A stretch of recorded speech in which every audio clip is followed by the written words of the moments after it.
नमस्कार, good evening. Money गुरु में स्वागत है। आज इस पर्सनल फाइनेंस शो में हम बातचीत करने जा रहे हैं सेविंग्स पर, उसकी इंपॉर्टेंस, इन्वेस्टमेंट्स के ऑप्शंस पर। इससे रिलेटेड और भी कई क्वेरीज रहेंगी जिनको हम शामिल करेंगे। और आज कार्यक्रम में पार्टिसिपेट करने के लिए मुंबई स्टूडियो में मौजूद हैं हर्षवर्धन रुंगटा साहब। रुंगटा सिक्योरिटीज को रिप्रेजेंट करते हैं। नमस्कार, शुक्रिया हमें ज्वाइन करने के लिए हर्षवर्धन साहब। आइए देखते हैं कैसे आप पार्टिसिपेट कर सकते हैं। प्रश्न हमें आप मेल और एसएमएस के जरिए भेज सकते हैं। moneyguru@zenetwork.com पर आप मेल भेज सकते हैं। डिटेल्स अगर आप एसएमएस के जरिए भेजना चाहें तो 57575 पर आप एसएमएस कर दें। अपना नाम, प्रश्न जो आप पूछना चाह रहे हैं डिटेल में मेंशन करें और जिस जगह से पूछ रहे हैं उसको भी आप मेंशन करते हुए इस नंबर पर एसएमएस कर दें। प्रश्नों का और आपके जो भी सुझाव हैं शो के लिए उसका हम इंतजार करेंगे। पहला प्रश्न जो हम शामिल कर रहे हैं, ये प्रश्न बिहार से है। ये प्रश्न मनदीप सिंह साहब की तरफ से है और इन्होंने अपना एक पोर्टफोलियो इनफैक्ट भेजा है जो इनकी इनफैक्ट अभी प्रेजेंट इन्वेस्टमेंट्स हैं और कुछ इन्होंने अपने टारगेट सेट किए हैं, उनको अचीव करने के लिए जानना चाह रहे हैं कैसे बढ़ा जाए। आइए स्क्रीन पर एक बार चेक करते हैं एग्जैक्टली क्या जानना चाह रहे हैं। इनकी इनफैक्ट कुछ इस समय लाइफ इंश्योरेंस स्कीम्स हैं जो रनिंग हैं, उसको हम एक बार चेक कर लेते हैं और फिर इनसे हम बात भी करेंगे। इनसे कॉन्टैक्ट स्टैब्लिश हो चुका है और ये इनफैक्ट जो टारगेट लेकर चल रहे हैं, इनका एक LIC जीवन आनंद है इन्होंने जैसे मेंशन किया, और साथ ही इसके अलावा ये अब आगे जानना चाहते हैं कि कुछ हेल्थ प्लान लेना चाह रहे हैं। मोरओवर इसके साथ में एक टर्म प्लान भी आवश्यकता है इनको, और कुछ ये गोल्स सेट कर चल रहे हैं। इनको 28 साल के बाद राउंड अबाउट 2 करोड़ की आवश्यकता है।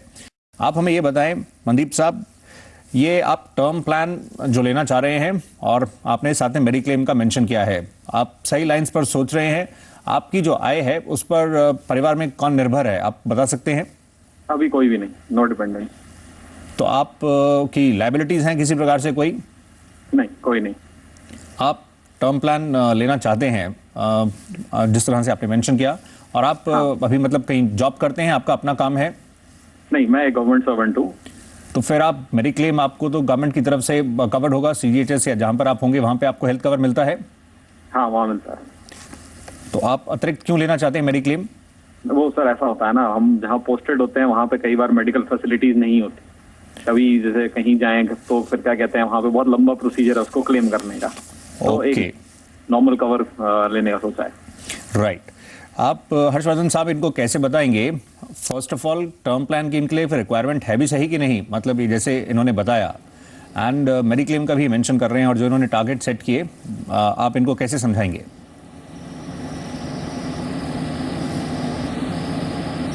वेल मनदीप जी, मैं आपको बता दूं, आपका जो क्वेरी है वो हम 2 हिस्से में डिवाइड करते हैं। पहला आपका जो सवाल था वो आपकी जीवन आनंद पॉलिसी आपके पास है जो आप बंद करना चाहते हैं, क्योंकि आपने अपने मेल में बताया है कि आपके पास आपके कोई भी डिपेंडेंट नहीं है। मैं आपको सुझाव दूंगा कि ये आपने सही आइडेंटिफाई किया है कि क्योंकि आपके कोई डिपेंडेंस नहीं है, जीवन आनंद एक लाइफ इंश्योरेंस पॉलिसी कंटिन्यू करके आपके कोई मीनिंग नहीं है।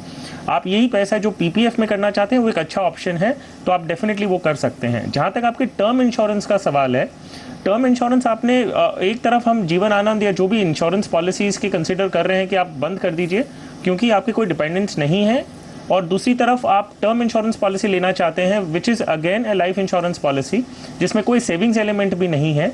वो सिर्फ एक बेनिफिट्स आपको डेथ पे आपके नॉमिनी को मिलते हैं जो नॉर्मली आपके डिपेंडेंस होने चाहिए।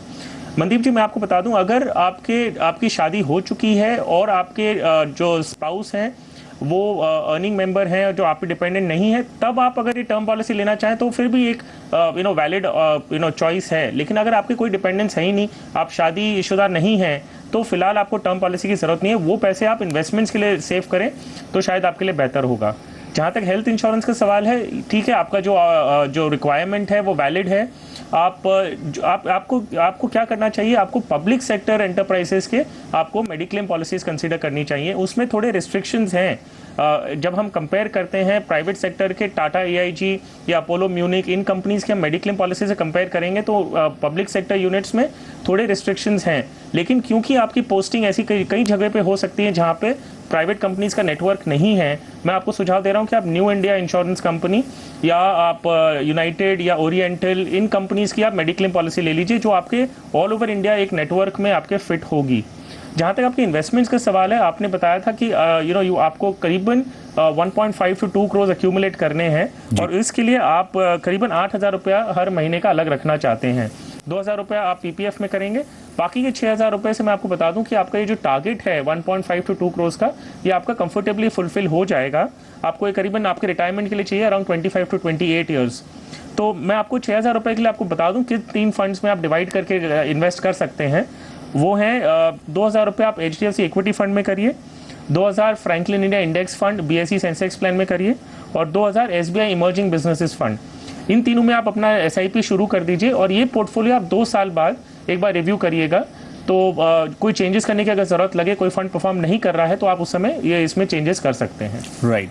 तो इस तरह से ये कुछ ऑप्शंस भी हैं आपके समक्ष, जैसे अभी हर्षवर्धन साहब ने कहा है, इनमें आप इन्वेस्ट करते हुए, रिव्यू करते हुए आगे बढ़ सकते हैं। इससे पहले अगली क्वेरी की तरफ हम आगे बढ़े, इन्होंने क्योंकि मेडिक्लेम का मेंशन किया हर्षवर्धन साहब, ये इनफैक्ट क्लेम की सूरत में किस तरह से वर्क करेगा? अगर इनको ऑलरेडी एक कवर है जो इनको जिस तरह से प्रोवाइड करवाया जा रहा है इनके एम्प्लॉयर की तरफ से, एंड ये अपना एक पैरेलल एक अपना अलग से कवर ले रहे हैं, तो क्लेम की सूरत में ये किस तरह से, मतलब कई बार जैसे कहते हैं 2 प्लान्स हैं तो वो प्रोपोर्शनेटली आपका जिस तरह से उसमें शेयर है आप क्लेम ले सकते हैं, या इनको इन्फॉर्म करना पड़ेगा जब ये मेडिक्लेम के लिए आगे बढ़ेंगे कि इनको ऑलरेडी एक कवर है जिसका ये यूज कर रहे हैं?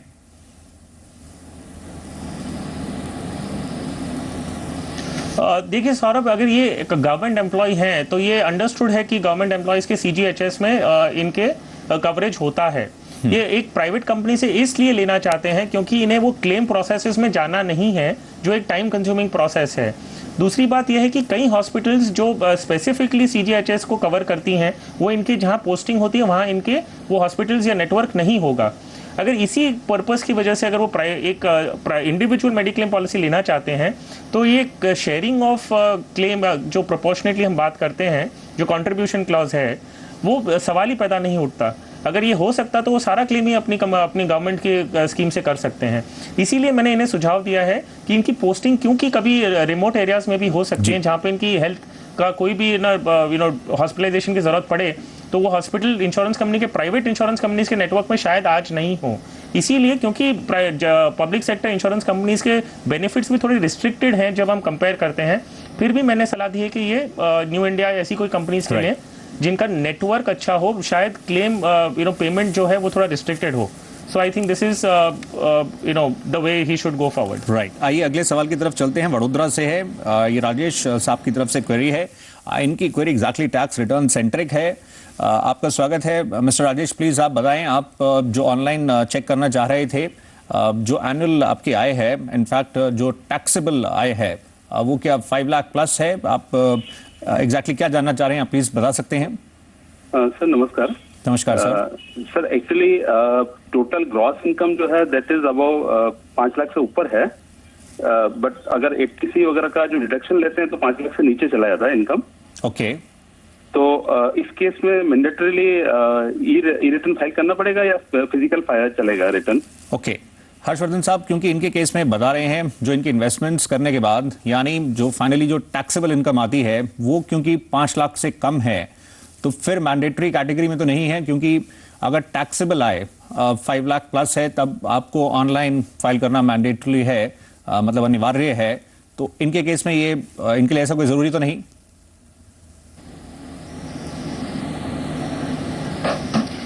सौरभ जी, आपने सही बताया। मैं जो प्रोविजन, अगर हम प्रोविजन जिस प्रकार ड्राफ्ट किया गया है वो हम अगर देखें तो वो कहता है कि a person having total income in excess of 5 lakhs will have to furnish returns electronically. So जो emphasis दिया गया है वो है टोटल इनकम पे। टोटल इनकम जनरली जो हमारी समझ में है, total income is equated to जो आप इनकम जो आप टैक्स के लिए ऑफर करते हैं।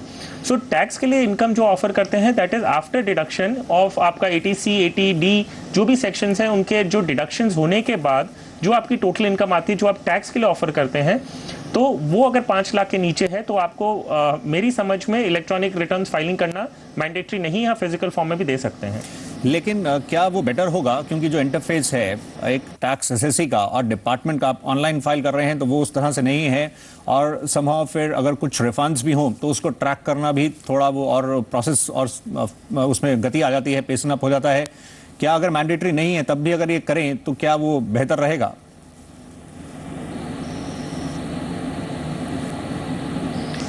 वेल सौरभ जी, आपने एकदम सही कहा है। पहली बात, अगर इलेक्ट्रॉनिक फाइलिंग करते हैं इट इज़ नॉट मैंडेटरी, लेकिन आप अगर इलेक्ट्रॉनिक फाइलिंग करते हैं तो आपके रिफंड्स, आपके प्रोसेसिंग, आपके जो असेसमेंट होता है, वो सारा प्रोसेस बहुत ज़्यादा स्मूथली हो जाता है। और जहाँ तक मेरी समझ है, पहले ये लिमिट 10 लाख की थी, वो लिमिट को 5 लाख इस फाइनेंशियल ईयर से, लास्ट फाइनेंशियल ईयर से किया गया है। अब गोइंग फर्दर आई बिलीव कि धीरे धीरे सरकार चाहती है कि कोई भी लिमिट नहीं रख के हर एसएससी इलेक्ट्रॉनिकली फाइल करे, क्योंकि ये सरकार के लिए भी अच्छा है और एक एसएससी के लिए भी अच्छा है। तो मेरा सुझाव डेफिनेटली ये रहेगा कि अगर आपके ऑप्शन है तो आप इलेक्ट्रॉनिक ही चूज करें। इन ऑल रिस्पेक्ट्स ये एक बेटर ऑप्शन है। राइट, तो इस तरह से आप आगे बढ़ें। राजेश साहब, ये आपके व्यूज़ हैं। हम एक छोटे से ब्रेक के लिए रुक रहे हैं। बातचीत आज सेविंग्स पर हो रही है। आपके जहन में प्रश्न हो या कोई सजेशन शो के लिए इसको हम कैसे और इन्फॉर्मेटिव बनाएं, कैसे इसमें और इम्प्रूवमेंट्स करें तो आपके लिए और ये बेहतर बने, तो आप हमें ईमेल और एसएमएस के जरिए अपनी क्वेरीज और सजेशंस भेज सकते हैं। डिटेल स्क्रीन पर हैं। ब्रेक लेकर हम जल्दी लौट कर आ रहे हैं।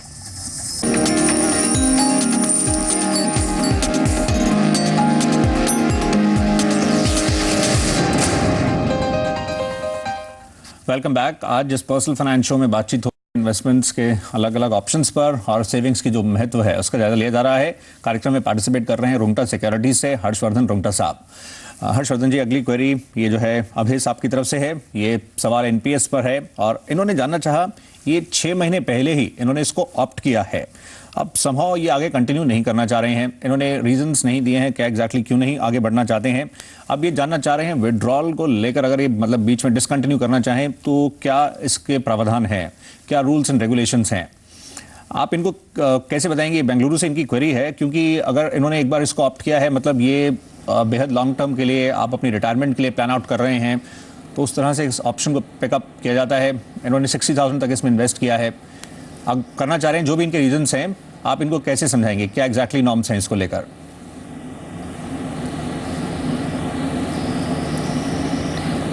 देखिए सौरभ जी, जहाँ तक विड्रॉल के प्रोविजंस हैं वो मैं बता दूं, अगर ये 60 इयर्स के बिलो हैं और अभी बीच में ये अपना एनपीएस बंद करना चाहते हैं, तो इन्हें जो विड्रॉल का अलाउेबल लिमिट है वो है 20%। जो भी पेंशन वेल्थ अभी तक इकट्ठा हुई है, जो भी फंड वैल्यू अभी तक इकट्ठा हुई है, उसका वो 20% लमसम के रूप में ले सकते हैं। बाकी 80% उन्हें एक IRDA अप्रूव्ड लाइफ इंश्योरेंस, कोई भी लाइफ इंश्योरेंस कंपनी के एन्युटी प्लान्स खरीदने होंगे, और वो एन्युटी जब से शुरू होगा वो एक इंडिविजुअल इंश्योरेंस कंपनीज के जो प्लान्स होते हैं उस पर डिपेंड करता है। अगर ये 60 इयर्स के ऊपर हो गए हैं ऑलरेडी, या आगे जाते हुए मैं खाली जनरली आपको प्रोविजंस बता दूं, अगर 60 इयर्स के ऊपर के जो विड्रॉल चाहते हैं वो अप टू 60% निकाल सकते हैं, और 40% उन्हें कंपलसरीली एक एन्युटी खरीदना होता है। ये हो गए प्रावधान जो टियर 1 के एनपीएस अकाउंट्स हैं और जो नॉन गवर्नमेंट एम्प्लॉयज़ के लिए हैं। अब जहाँ तक सवाल है कि इन्होंने एक लॉन्ग टर्म व्यू के हिसाब से ये प्लान में एनपीएस में निवेश करना शुरू किया था, तो अगर हो सके तो अपने अगर रिटायरमेंट के अगर और कोई कारण नहीं है, सिर्फ एक अंडरस्टैंडिंग पर्पस के लिए है, तो एनपीएस शायद कंटिन्यू करना इनके लिए रिटायरमेंट के लिए ठीक हो। अगर इन्हें दूसरे ऑप्शंस चाहिए, लॉन्ग टर्म व्यू है, तो इक्विटी फंड जो जिसमें एग्रेसिवली इक्विटी में इन्वेस्ट करते हैं, वो वाला फंड चूज कर सकते हैं वो। राइट। बाकी व्यूअर्स के लिए एनपीएस एज अ प्रोडक्ट आप किस तरह से देखते हैं। अगर कोई इसके लिए आगे बढ़ना चाह रहा है, जिस तरह से इसको रिस्पांस मिल रहा है, या जिस कैटेगरी में ये ईईटी की जो कैटेगरी में आता है, आप इसको किस तरह से एनालाइज कर रहे हैं।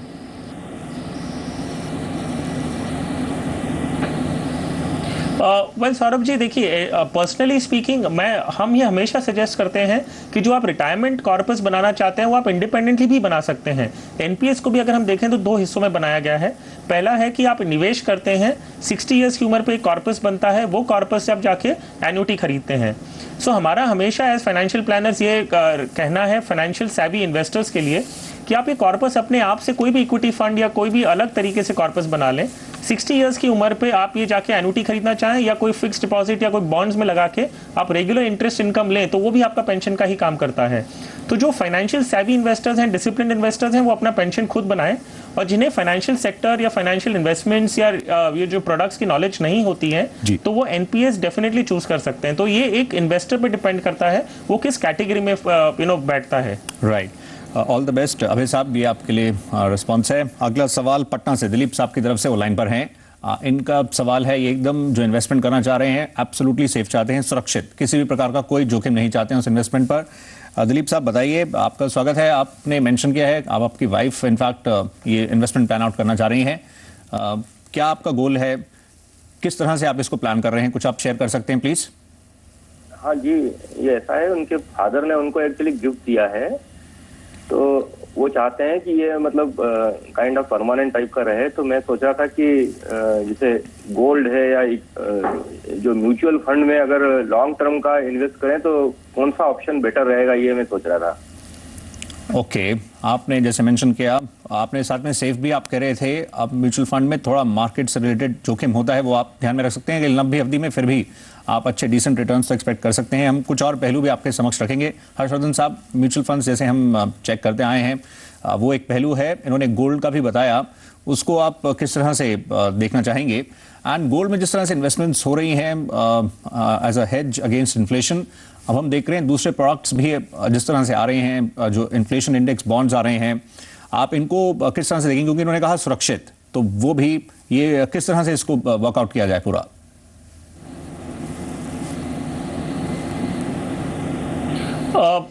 वेल दिलीप जी, मैं आपको बता दूं कि जैसे सौरभ जी ने सही बताया कि 4 जून 2013 से हम देखेंगे कि RBI inflation index bonds launch कर रहे हैं, institution as well as for retail clients, investors.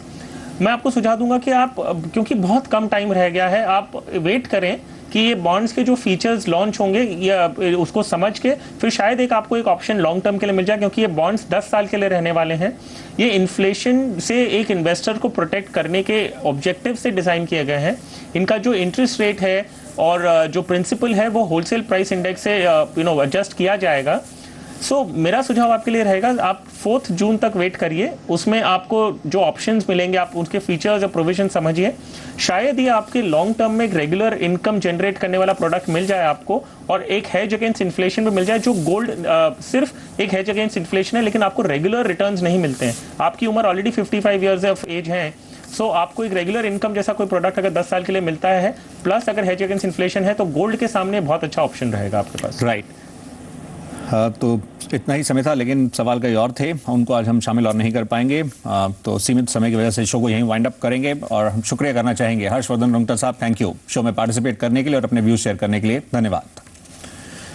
और दर्शकों का भी शुक्रिया। आज के लिए बस इतना ही। आज जिस तरह से हमने जायजा लिया है सेविंग्स का और इन्वेस्टमेंट्स का, आपके जहन में प्रश्न हो तो आप हमें मेल और एसएमएस के जरिए भेज सकते हैं। कल जब हम हाजिर होंगे तो जायजा लिया जाएगा लोन मार्केट का, home loan, car loan, personal loan, educational loan, loan against property centric, जो भी क्वेरी हो, बिजनेस लोन, कुछ भी आप पूछना चाहें तो कल शो में हिस्सा ले सकते हैं। फिलहाल अभी के लिए इतना ही, नमस्कार।